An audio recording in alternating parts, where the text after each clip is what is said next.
Karena semuanya nggak ada yang benar. 575 anggota DPR beserta menteri yang sekarang ini aman. Nggak ada yang jamin. Oke. Semuanya nggak aman. Semuanya bisa terjerat hukum. Karena semuanya nggak ada yang benar. Karena semuanya nggak ada yang benar.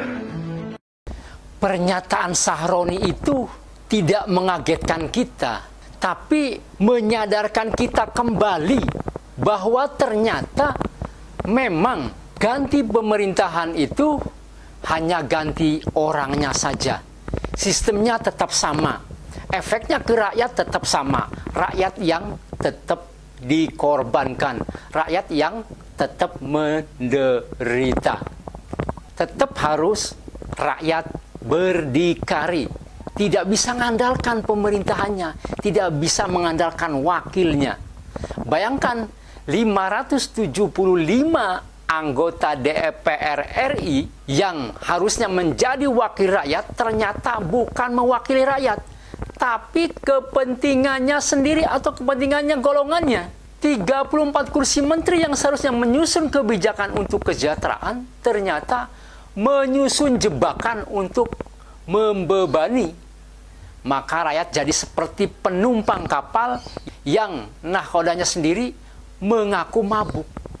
Kalau semua anggota DPR bisa kena hukum, itu artinya semua undang-undang yang mereka buat pun lahir dari tangan orang yang cacat moralnya.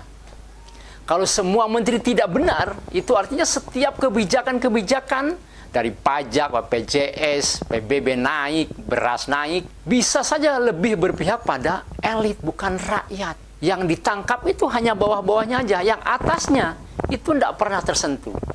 Dan disinilah tragedi itu terjadi. Rakyat bukan lagi pemilik negeri ini, rakyat hanya jadi sapi perah.